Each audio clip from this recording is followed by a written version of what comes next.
First of all, welcome Kevon to an episode of Creator Heist. Thanks so much for being here and for taking the time to do this. Thank you, Alex. I mean, you're an amazing human being. So we keep in touch all the time. So thank you for having Yes, me here again. of course. I mean, I'm going to get straight to the point because the first thing that I want to cover and the main reason that I wanted you to be in this podcast is because you are or were the building public guy or one of the building public guys. I would say like one of the main ones. You made over $100,000 thanks to that umbrella of the building in public and all of that. But now you're quitting building public. Why? I wouldn't use the word quitting. Okay, good. Honestly, the YouTube video is titled "I'm leaving building in public." Well, that's a clickbaity kind of title. But in the video, I explained that the way I think about it is, well, personally find limitation in the word building in public. So let me explain why I'm making that decision. It is because building in public was really popular at the end of 2020 when I first showed up, and I was very lucky to be able to ride the wave and like just be the person to help others do that. But then my biggest realization is that it's actually just a term like digital marketing, like content marketing. So I've been doing so much hard work trying to make this generic term popular. and Yeah. and over time I don't think I get the credits because all my teaching, no matter how people learn it under Kevon's teaching, they would still just see it as building in public. So I guess what I'm struggling with is like I'm not building up my own framework. So and then building in public is Mm. kind of going on a downtrend. There's a lot of debate about whether it's a good strategy. So I decided not to quit, but to expand beyond building in public. And I think it's the right time because pretty much I to look at what I'm doing and my philosophy is actually much more than what people see as building in public. So Yeah. then, yeah, that's why I made that decision. Yeah, to Yeah. expand. Yeah, no, I think that's pretty smart from you because as you see, as you said, I also seen like some signs of that the building in public trend. People are starting to be like a bit fed up with it. At the end of the day, it's just a trend, right? It's like one more trend, but it gets so it's there is so many things under it that you have been teaching people to like how to market themselves, how to build buzz around the product launch, all that kind of stuff that fit under building in public. But there's like way so many more ways that you can look at it. So I think it's a super smart decision, but at the same time it's brave because as creators we are like, okay, this has been my thing for the last 3 years, and now I'm scared of like what's next, because obviously that was going to be my next question. Okay, you decide, okay, I'm going to ditch building public, but where does one go from here? What's the thinking of like, okay, how do I figure out my next thing? What's my next thing going to be? What has been that process for you? Yeah, I guess it goes back to a lot of internal discovery. Mm. Like, what do I actually enjoy in this process of teaching building in public? And I realize, I've been in this education field for a long time. I really like teaching. I like sharing. I like guiding people to move forward, no matter where they are. So I really don't want to leave this field. I want to continue and I want to help more people. I help them build in public, as in I help them show up. I help them tell their stories. But now I'm thinking I can help people also start becoming a bit more strategic in building their knowledge business, their education business, because I'm doing this. And I'm very Mhm. good at like just showing what I do and then help people a few steps behind me. So Yeah. it's very natural. But the other thing is, I also look at my existing audience.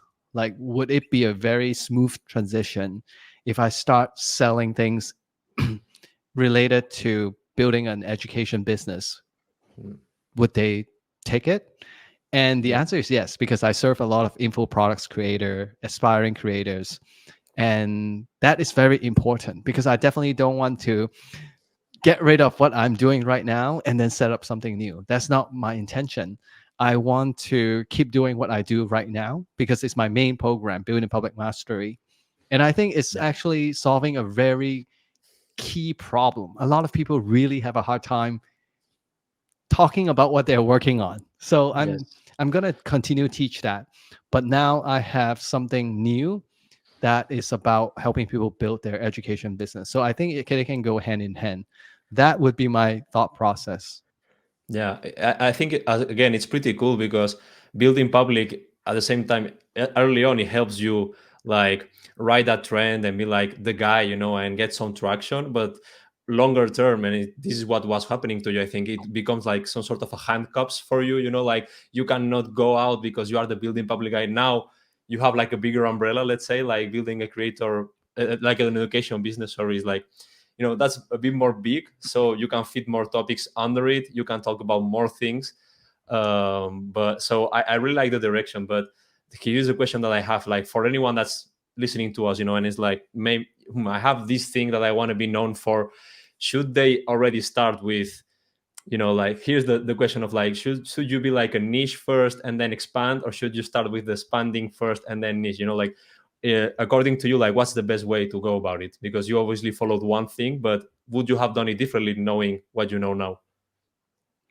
No, I would still do it the same way. Definitely niche first because I think a lot of people might not understand that by niching down, it's actually a lot easier. So let me Mm. explain that.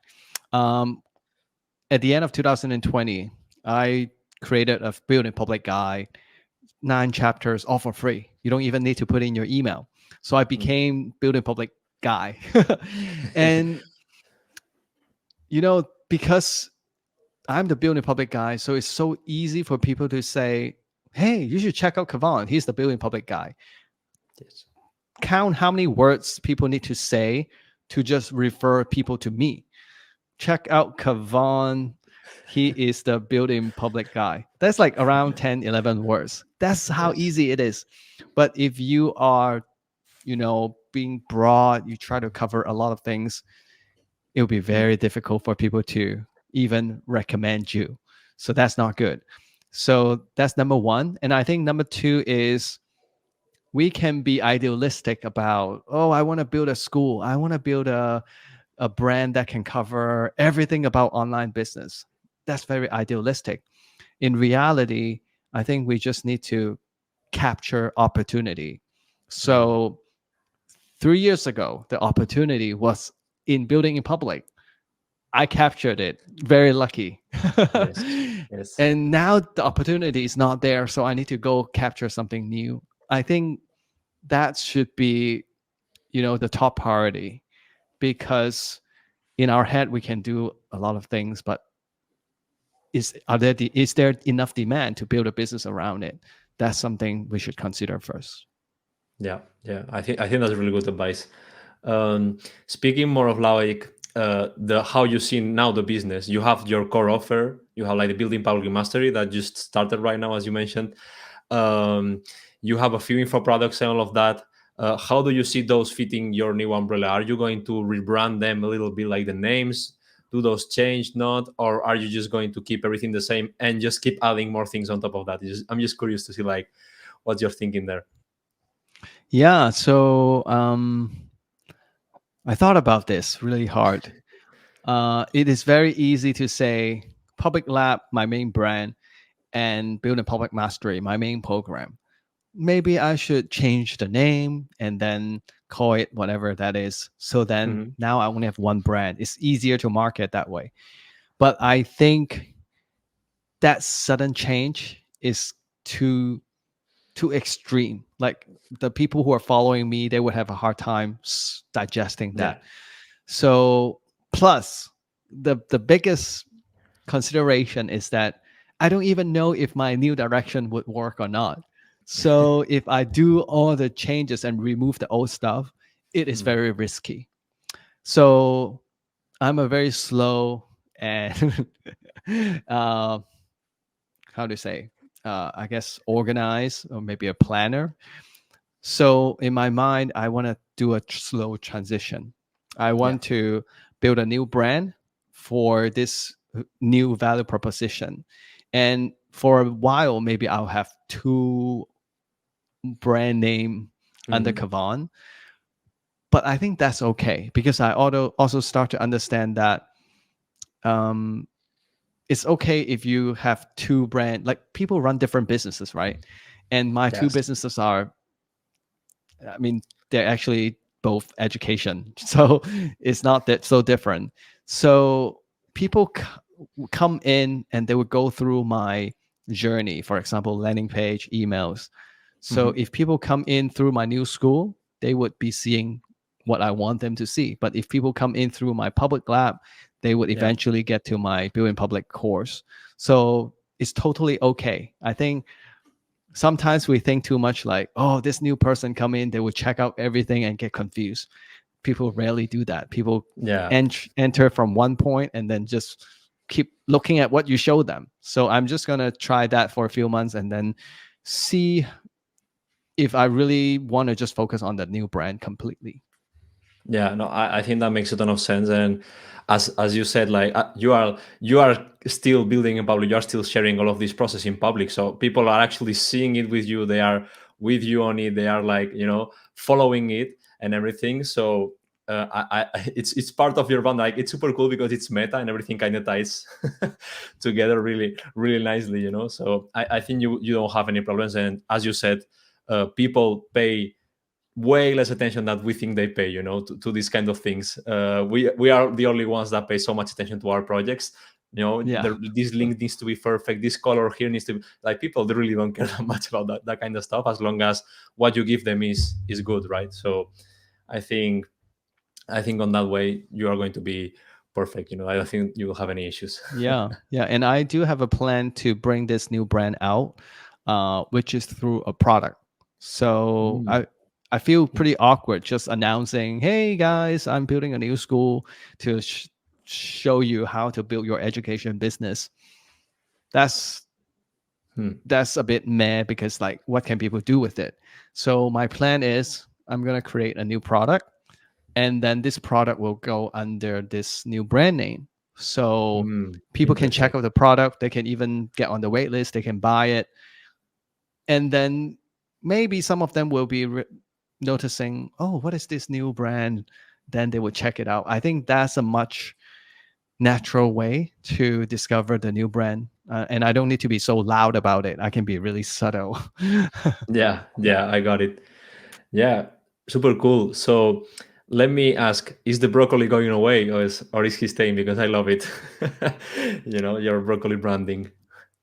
Yeah, I don't think it's going away. I mean, it's on my wall right Yeah, now. that's why. But I do think about where that should it be in the new brand, and the answer Mhm. is definitely no, because I want to build a school. It doesn't mean I don't want to be a bit, my style. I'm a bit casual, a bit Yes. fun, on top of being professional. But probably for the school brand, I don't want to go that far to have a broccoli. But I'm thinking the broccoli can stay with my personal brand. The broccoli can stay with Public Lab, which is already the logo. And Mhm. I'm gonna actually start to picture like my business structure, right? Of course, I'm gonna focus on the school going forward, but Public Lab can be remodeled into Yes. into a place where I keep sharing how I built this business, because Public Lab, the name already implies that it's a place for transparency, it's a place to Mhm. share. So maybe that would be my newsletter, only my newsletter.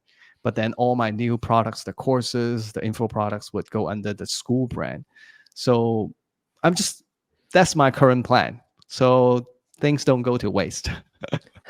No, yeah, 100%. It's not like scraping everything and starting over, as you said. It's more like two things that can coexist at the same time, and maybe the future will tell you what to leave behind and what to keep going, moving forward. Exactly. So yeah, Exactly. I, Seeing I think people's reaction. Exactly, because your whole thing is building with people, right? So that's the cool thing, that you get that super cool, quick feedback from them, and direct too. Um, which is actually another thing that I wanted to talk about. Like when I was doing like a bit of research before the call, I was looking at some, like, you know, one-liners that you have posted somewhere, or that I read like in some of your stuff, and there was one that really stuck with me, and it was, you mentioned like, you should be involving your audience as they are your co-founders, and that line was like, okay, that's a pretty cool thing. So can you talk a bit more about that, like how you see building with your audience, which is a super interesting approach, and I think is the right approach, but I want to hear from you. Yeah, thanks for sharing that line. Is resonating with you. It's Mm. sticky because people say that to me. So now I need to like find a way to use that more. But basically, I think because the people that I am helping are usually solo entrepreneurs. So, and we're building businesses online mostly. And that could be not just a lonely journey, but you really need to get good at getting feedback and talking to users, right? Yes. So my philosophy has always been um, involving whoever is around you, not whoever, but actually people who might eventually become your customer. You should involve them, give them early access. If you're writing a book, building a course, Mm. some people should see it way before you launch it. So then you can get some early reviews. So then you can reshape the product to be better. So then you can, you know, make sure you have enough testimonial for the launch. So, and I've done that so many times that I found that I actually don't need co founders in this business because actually these people are my co founders. And they're Mm. very good at it because they need what I'm building. So I still remember I was writing the book Find Joy in Chaos. It's a book about building your Twitter/X presence. Yeah. And I writing a book is hard in a way that the hardest part is structuring the information. So I have some readers who would write me like 3 pages of feedback. Wow. Wow. So that's kind of like having a co-founder who's like Mm. sharing feedback with me. And I like that. And I like that for different products, I have different co-founders. So I guess that's the philosophy. And it takes away that loneliness of building. It gives you accurate feedback if you know how to use it. So Yeah. yeah.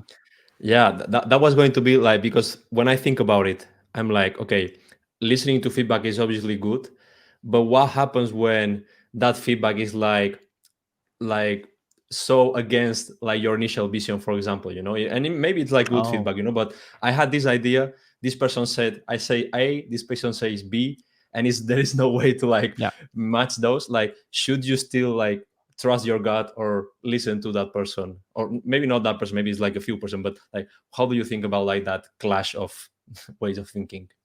Yeah. I mean, any feedback is better than no feedback. That's for Yeah. sure. And a lot of people would be scared of building with their audience because they're afraid of getting confused, getting mixed feelings. But I think if you want to be a good or great entrepreneur, you eventually you have to develop a system to filter feedback. And if you're someone who just listen to someone and be like, "Oh, that makes sense. Let me do it," you will not be a great entrepreneur because you're just listening to people and people don't Mm. understand what you're trying to do. So my way is always, for example, I asked you yesterday about a brand name that I'm thinking about. Yes. So a lot of the feedback I get back is like, um, I don't know. This is not clear. I don't know what this is for.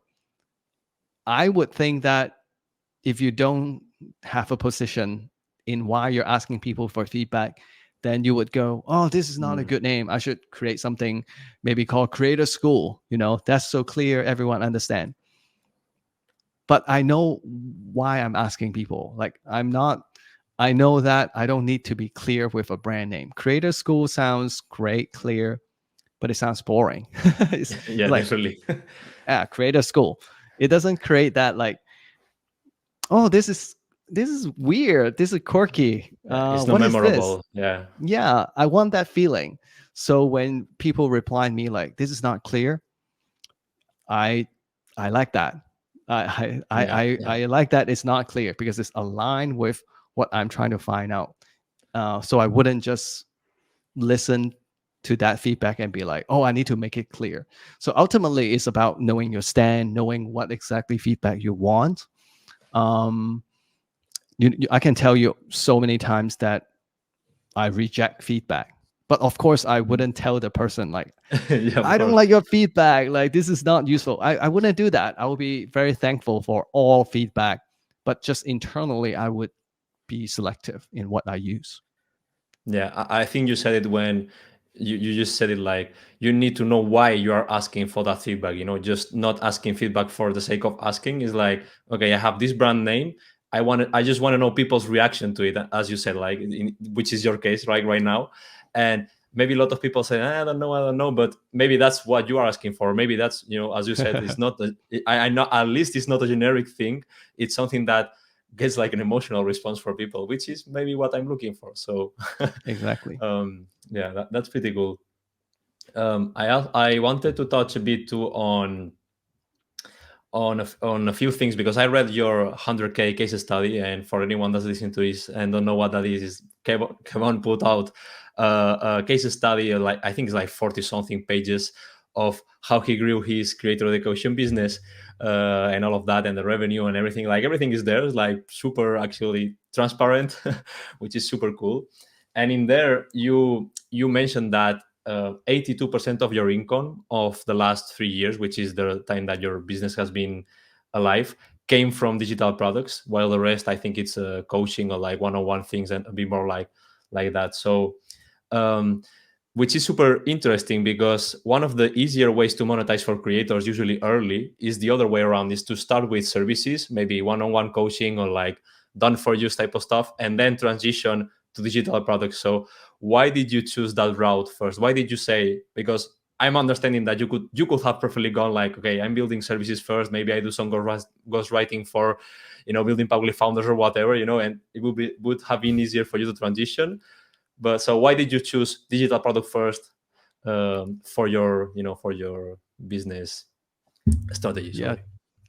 To be honest, I still remember at that point, which is May 2021, 6 months after I first writing, sharing online. Mhm. I didn't know anything about digital product revenue versus service revenue. I wasn't looking at it that way. I Mhm. didn't even know that service is easier than product revenue. I haven't read Nathan Barry's Letter of Wealth article at that point. Yeah. The I guess I was just following what was happening around me. I remember my first paid product is a paid community. So it's not expensive because my first product, I'm not confident. So it was just $5 per month for a paid community. Mhm. So that idea came because a lot of people read my building public guide and they are interested to practice it or bounce ideas with others. So it's easy to just like, oh, here's a community, join us. Yes. So I guess you can consider that digital product. I don't know. It's still quite heavy in terms of like using your hours to serve the Yeah. community, but it's scalable. I guess that's why it's so great. But the reason why I hop to doing courses is because from the community experience, I learned that I don't just want to run a community where I need to focus on connecting members and facilitating connections. I actually enjoy much more that I'm creating materials and then sharing with people, and then I'm guiding them to make some changes in their lives.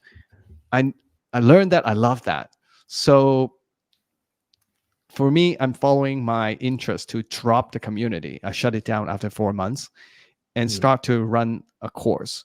And when I run a course, I think I didn't go directly to building a video course to make money because I didn't know what people want to learn from me. I had zero idea. So Yeah. my first reaction is, hey, let's put them in a cohort. Let's do some live workshops. I'll try to create materials, but I would be able to get feedback right away so I can keep improving. And then suddenly I got into running a cohort based course because of that.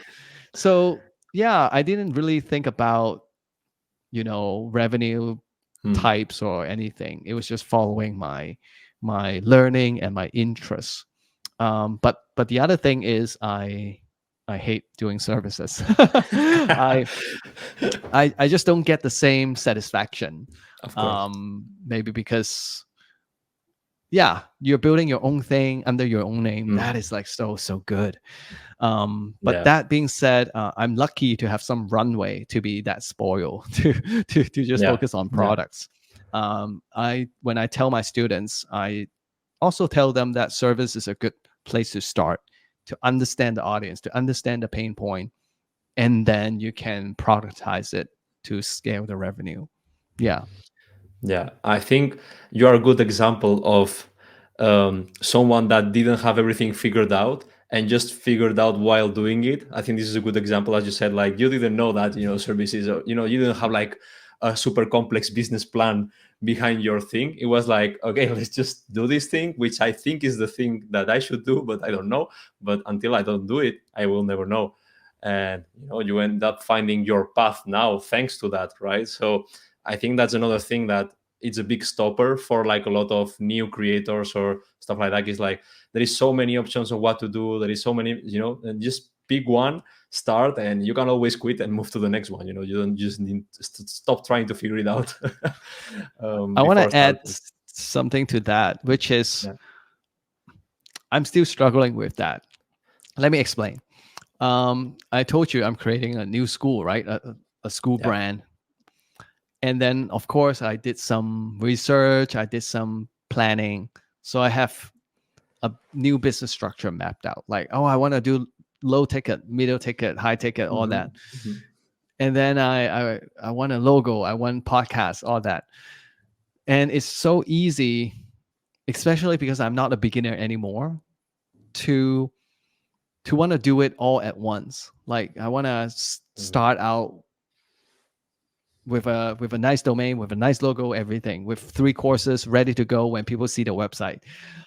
yeah, I have to remind myself that that's not a good approach. That's going to take too long to launch. So I remind myself, who yeah. cares about the new brand? What I told you, let's just build the next product, sell the next product, and the new brand will form in the next maybe 18, 24 months. I will do it bits by bits. And honestly, see, I'm struggling and I have to constantly remind myself. So, not just for Mm. beginners. No, yeah, that's definitely true. I suffer from the same thing, and I sometimes I think about like the old days. I sound like an old man saying this, but like at the beginning, it was way easier to. I'm just gonna do this thing, and I do it. And now it's like, oh, but I need to think about the funnel. I need to think about the lead magnet, and I need to write 5 emails, and it's like, overcomplicating everything. So yeah, I totally agree that sometimes we Yeah. overcomplicate things, and it's just better to just okay, let's do this one thing and then let's see what happens. That's the curse Uh, of knowledge, right? When you know yeah, so definitely. much, then you want to cover so much. Yeah, definitely. And we can start to wrap it up, but I want to talk about one more thing because I've seen that you obviously your core offer is like a cohort course, which is very one on not one on one, but like one to a few people and so on. But lately, you have been very vocal about your courses being more about text based more than video based, which is something, I mean, I don't know if it's like 100% text based, but at least I've seen you talk about it, which I think is a pretty interesting approach because right now it seems like everyone is doing like a video course and all courses need to be video and all of that. Why text? Why do you think that's a good format for a course? I look at my own data basically, Mm. and I don't mind sharing the data. It's relevant to my business. If you think it's relevant to yours, please follow that as well. So when people subscribe, I have a form to ask Yeah. them. And one of the question is, what's your favorite way to learn? And I forgot to look at the data for so long, but I think 6 months ago I was looking at the data. 55% people like to Mm. read. Yeah. Around 20-ish percent like to do video courses. Around, I don't know, 10 to 12% likes to do live programs, like do it with peers, like a cohort. And Yeah. then the last is others, like people would Yeah. fill in the blanks. So from that, I'm like, this is interesting. My main program has always been a live program. That means I'm only targeting 12% of my entire audience. The Mm. other people, they would be like, so I don't know, against the cohort learning style, right? So I'm just like really surprised by that data. And I look at some of the best people that I follow Mm. and I admire. And to be honest, their text products are really good. Um, I get to read it really fast, so the time to value is really quick, and it's easier to take notes as well. Like I don't need to sit here watch a video and take my own notes. I can Yeah. highlight things, whatever you want to do, and also it's so easy to revisit. That's crazy. Like That's true. video courses, you never revisit. So with all this learning, I'm just thinking, am I missing out on the biggest crowd of the learners on the internet by Mm. just doing video courses and live programs? So I think this is a hypothesis for me. Like, um, we know that text has this advantage, um, but we need to fight against the notion of like text product is a book, which is $10. Yeah. A lot of people say that, but I actually agree at first, but I'm slowly being convinced that it doesn't have to be, because um, I don't know if I'm going too deep with this, but No, no, I when like we it. talk about product types, right, we always just say text, video courses, cohort based courses. We Hmm. kind of label it with one format, but I realize almost all the good programs are hybrid. It's Yeah. never just one format. It's like a mix of different formats. Like, for example, my building public mastery course is videos for the curriculum. People can watch it anytime. And then we have live workshops. So it's a hybrid thing, right? Yeah. So I'm just thinking, yeah, text can be the core learning materials, but we can still have a few videos just to Hmm. maybe do some screen sharing. And we can have some workshops to pull everyone together as well. And you can definitely price it whatever way you want with this structure. So yeah, that's why I have been keep saying like a couple Yeah. minutes ago, like I'm going to focus on text because of all these reasons. I like it, and I never thought about it, but now I was, well, as you were talking, I was thinking about one of the latest courses I've done. I mean, it was a pretty good course. I'm not going to name it so people don't think I am like bashing. Like the materials were Okay. good, but some of the videos I felt were like, okay, this video is like 5 minutes too long, and it probably could have been like a two-page PDF with the same information, and I read it like in like 2 minutes instead of having to sit for 10 minutes and watching a video Yeah. at two plus speed, which is what I do when I watch a course, just so I can, just so I don't fall asleep. So I like the hybrid method that you mentioned, and at the same time, us as creators need to be a bit more honest, probably, but like with ourselves about, do I really need to make a 10 minute about this, or is it enough with like 2 pages of notes, to share the core thing that I want, because that's the other thing, is like, how long am I going to keep someone going through my course?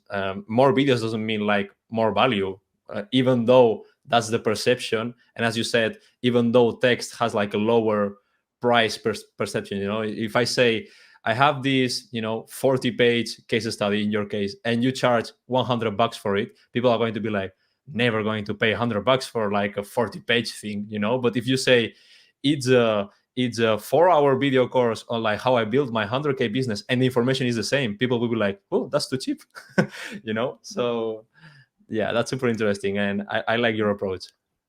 Yeah, I think we all fall into that trap. Like, Mm. I don't know why. Yeah, someone actually replied on one of my posts like, why would text be just $10? Like, so that really got into my head and start thinking. And I think, yeah, and the other thing is we somehow associate effort with the price Mm. point. Like we feel like by adding more effort, adding more content, adding more lessons, it is worth charging more. Yeah. I guess we're not putting the student, the customer in the top priority, like caring about their time to value.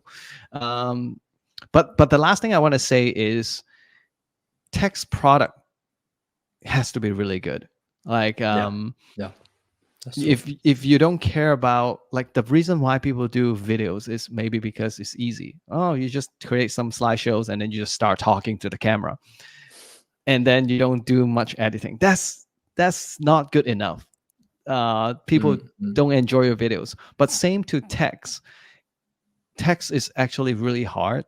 So I think the ability to charge higher, like 100, 200 for a text product would be hugely dependent on how good you structure those information. Yeah. Really hard. I'm gonna try to do that, but let's see how it goes. It's cool, and you made me think about it and made me question if, next thing I do, I will have this. I will keep this in mind. I Super guess you cool. can. Maybe you can do like a survey to your audience. I'm really interested to see if Yeah, our data aligns. Like, do I you get will. 55%? I That will. would be If I amazing. get the same number, then it's a sign. Cool. Yeah. So I think with this we can wrap it up. I want to thank you for coming over, Kevon, and being like so open with everything. Where can people find more about you in general? New brand. I don't know if you want to say it. I don't think you want to say it yet. In general, where can people follow and find more about you? Funny you asked me this question because I'm thinking, is he gonna ask me? Because I told you I just got the domain, right? I think Yes. I'm gonna say it. I'm gonna say it because I, like, whoever watching this until the very end, even if the website is not on, I think they deserve to They know deserve it. first. Yeah. And yeah, I don't really care about like that the launch buzz because I Okay. told you I want a slow transition. Yeah. So the the new domain will be small dot school. Wow. Small dot school. And the new brand name Nice. will be small school. So I'm teaching you how to build a small school, teaching Mm. whatever you want to teach, you know. Yeah. Yeah. and and the key here, maybe I should take this chance to explain why small is. Hmm. Too many people try to think too big at first, but if you stay small, if you care about your, as we talk about, as you care about your students, your learners, your customers, if you Yes. really work with them, your small will become big one day. Mm. Nice. So That's so good. yeah. That's a good claim. uh, yeah, so you can find me there. Maybe the website is not on, then you can find me publiclab.co. Social media wise, X is still the place I enjoy the most. So meet Kevon. Yeah, that's it.